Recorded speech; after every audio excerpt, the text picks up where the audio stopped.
Take care of yourself as well as you can. Like it's really easy to give of yourself until there's nothing left to give.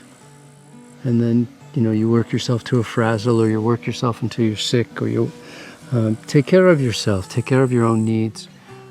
It's not wrong to put yourself first enough so that you can help others. Hello, it is so wonderful that you are here. Welcome to the Clean and Lean podcast. Today I have a very special guest, the one and only Dr. Douglas Graham, author of the 80-10-10 Diet, a book that completely changed my life for the better. And yeah, he's been raw vegan for more than 40 years. He's in his early 70s, thriving, and has been a big inspiration for me and also many of my friends. And in this talk we're getting into what his experience has been like sharing this message with the world, what motivates him. We're also getting into different forms of exercise and movement for weight loss, like what's the best thing, strength or cardio. And also we're getting into like what it feels like to actually have been raw vegan for so long. Which is a very exciting question that I have been curious to ask him for a while now. So yeah, I hope you enjoy this interview a bunch, and yeah, have fun. Today I'm here with wonderful Dr. Doug Graham, who has been a very big inspiration for me. So I also first wanted to share my big gratitude and appreciation for everything you do for this world, and also you just, uplifted my life a lot with everything you share in terms of fitness and nutrition. And I first wanted to ask you, because I've always been curious, like what are your 3 biggest motivations to like keep doing what you're doing right now? Because I'm sure there are a lot of challenges for you sometimes. 3 biggest motivations. Well, one is I enjoy being of service. I enjoy this. This it's very rewarding. It's a gift to myself to be able to give to others. I recognize a need for this in the world. There are many people worried about many things, and I know for me that what I have to pay attention to is what's important to me. Okay, we need more vegans, we need more raw vegans, we need more fit people, we need more trim people, we need more healthy people, we need more productive people. My enthusiasm to share with others is sort of like someone who is in a swimming pool and says, "Come on in, the water's fine." I want people to experience how wonderful it is. Like a child who says, "Oh, this tastes really good, I want mommy to taste it." I want people to feel how good it is to be healthy and how wonderful it is to have enthusiasm and energy and to wake up when your eyes open and you're ready to go, and then to be able to play with people all day. I'd love to give people a taste of that. Amazing. The expression, "Nothing tastes as good as feeling good feels." So for me, this is a very powerful concept, that feeling good is so much easier than being sick.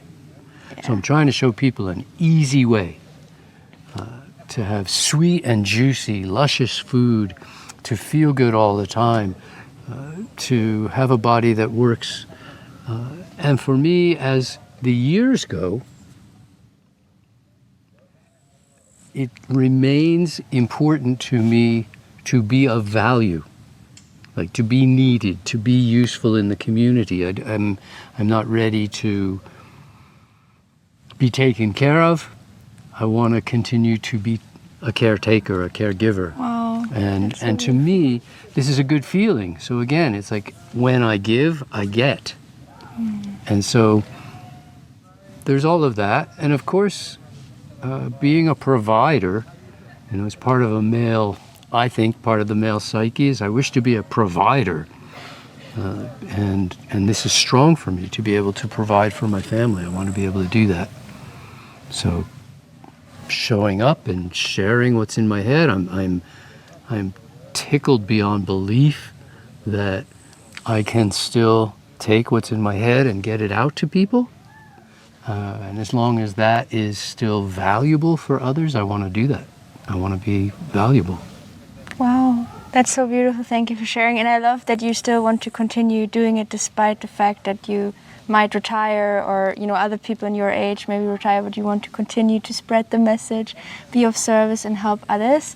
And I would be curious if you could describe to us, the audience and me, what does it feel like in your body having eaten this way for so long, having been exercising so consistently for so long, and how do you feel in your belly and in your body? I can't say that I know no other way, because I do know another way. I was a very sick child. I was sick for 25 years, the first 25 years of my life. I remember that quite vividly, of what it feels like to feel bad. And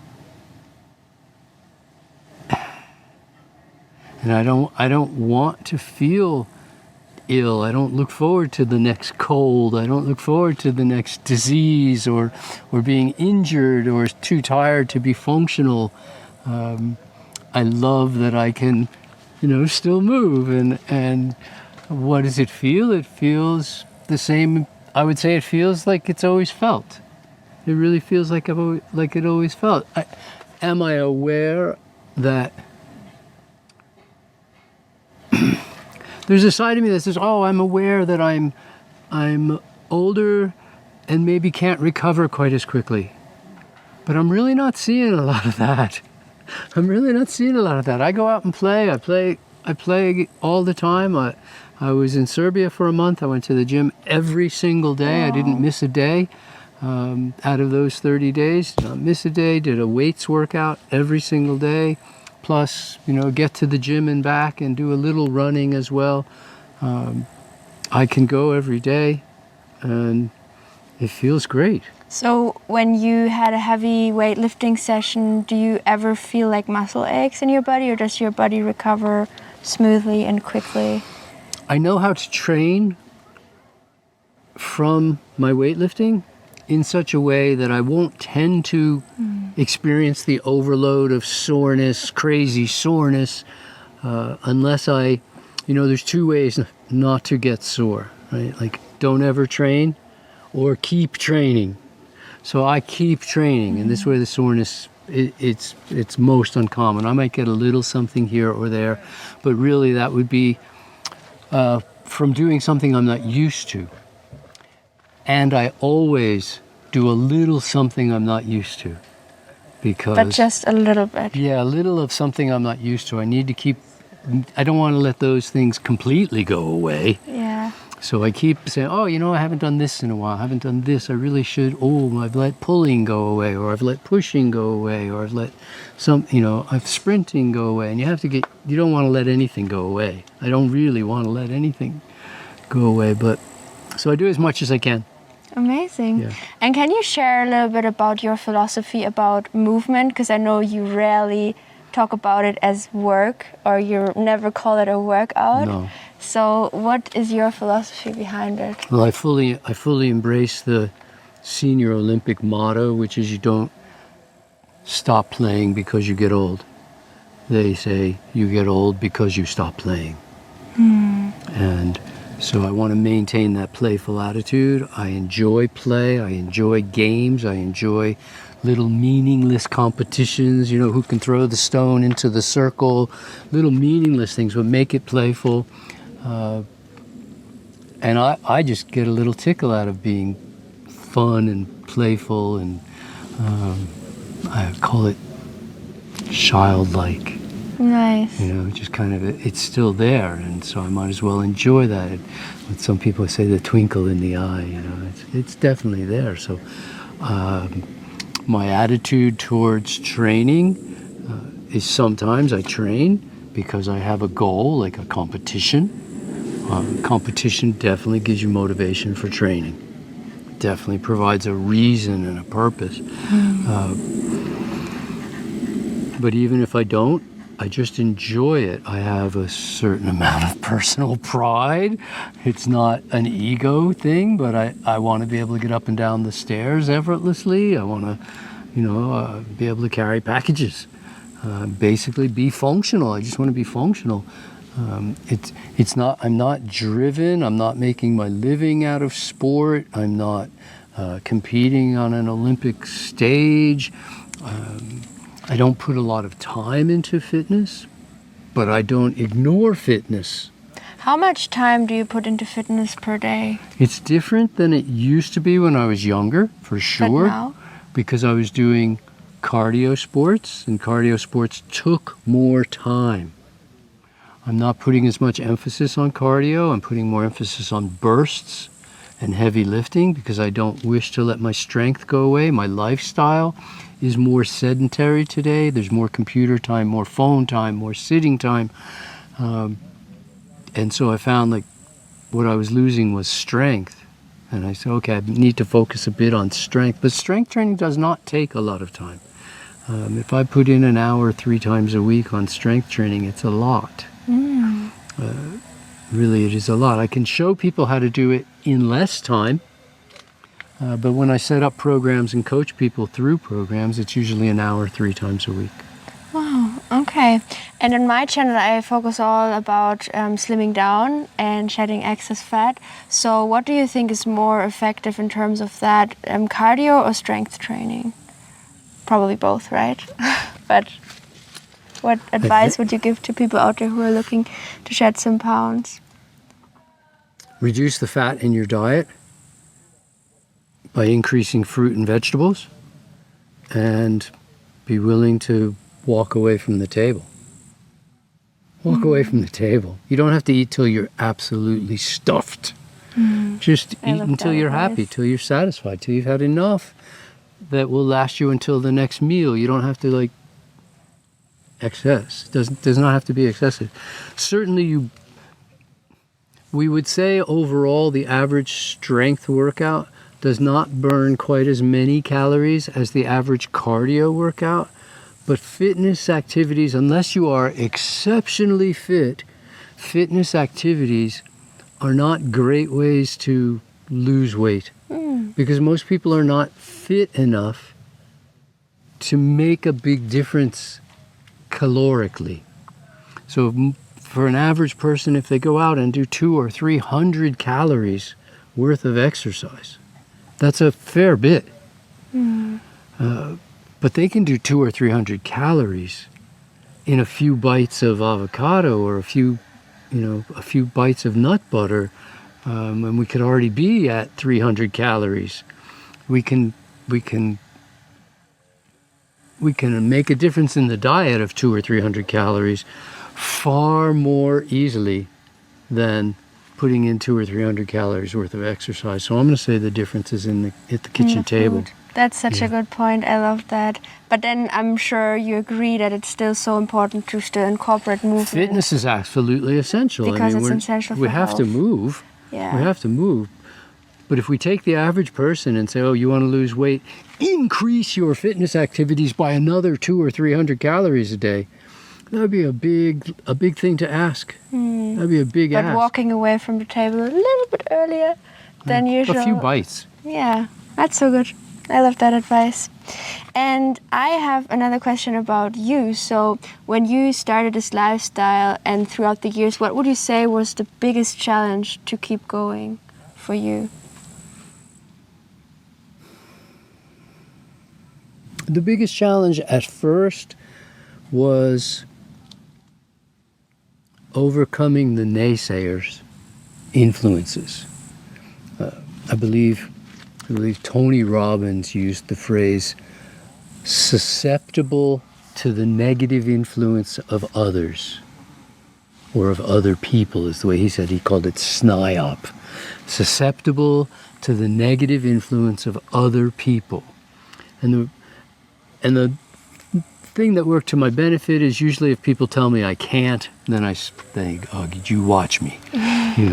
So when people say, oh, you can't just do fruits and vegetables, I go, watch me. Because I was quite committed up here that it made all the sense in the world, that I had all of the science was supportive of eating fruits and vegetables, that nature provided a model, that all the anthropoid primates eat fruits and vegetables. It made only sense for us as anthropoid primates to also eat fruits and vegetables. But there was a tremendous amount of negative influence. People saying, yeah, fruits and vegetables are good for you, but you can't eat just fruits and vegetables. And that was a bit challenging. So how did you overcome that challenge? Well, because the overwhelming amount of information just said, I mean, I can't look myself in the eye. So this was challenging. And I had no framework of reference. You know, when you have no framework of reference, it's easy to lose your way. So I had no framework of reference of how much food do we eat. Even though I knew that I need to eat enough food at breakfast until I make to lunch, or enough food at lunch so I can make it to dinner. I already knew this. It's easy to say it in hindsight. But I didn't know how many bananas that was going to be to leave me satisfied from noon until 5. How long did it take you to find out how many bananas you need to feel satisfied? And did you feel weird in the beginning eating so many bananas? Never felt weird. Never felt weird and never felt wrong.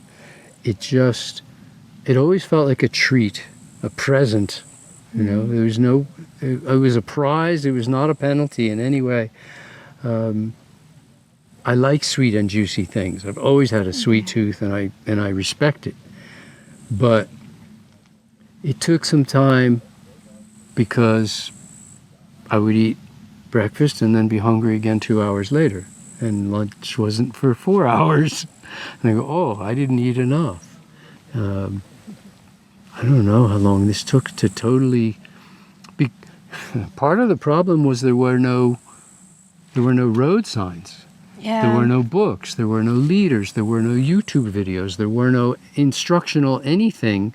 I'm blazing a trail through forest. I asked 4 people who were the raw food leaders of the world at the time, if you were going to create a program for athletes, would it be cooked or raw? And all 4 of them said raw. I said, what would that program look like? And they go, we have no idea. We've only helped sick people get well. We've never helped athletes perform on raw food. But the program would be raw. You're going to have to figure that out. So I did. I played with that. But how long did that take to really get it? Maybe somewhere between 7 and 10 years before I really felt like I had it every detail down to a science. And the science to support every detail. At that point, I started writing. And then it was 5 more years before 80-10-10 became a thing. Yeah, which is, by the way, an amazing book. And I'm sure some of you have already read it. But if you haven't yet, I definitely highly recommend reading the 80-10-10 book. Thank you. It's an amazing book. And also checking out your website, foodandsports.com. I will link it in the description box.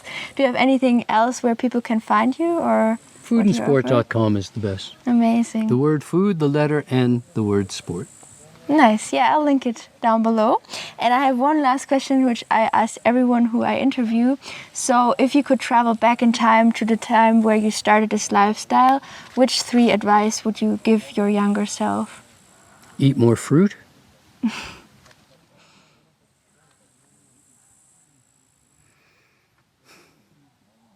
More than that. 3 advice. Eat more fruit. Enjoy.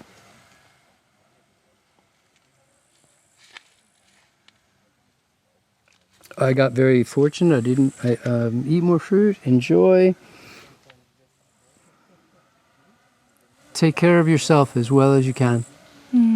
Like, it's really easy to give of yourself until there's nothing left to give, and then you work yourself to a frazzle, or you work yourself until you're sick, or you. Take care of yourself. Take care of your own needs. It's not wrong to put yourself first enough so that you can help others.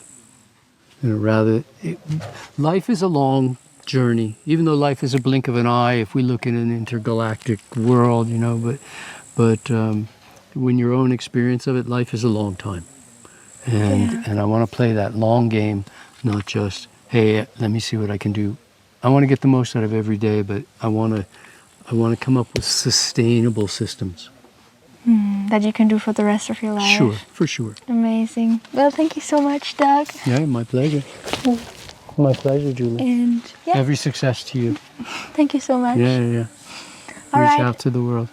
Everyone, bye-bye. Go to health. All right, I hope you enjoyed this episode. I definitely did. And yeah, if you're currently looking to slim down and shed some pounds, I have a brand new free effortless weight loss blueprint, which you can get by clicking the link in the description box down below. And other than that, I wish you an awesome rest of your day and maybe see you in the next episode. Bye!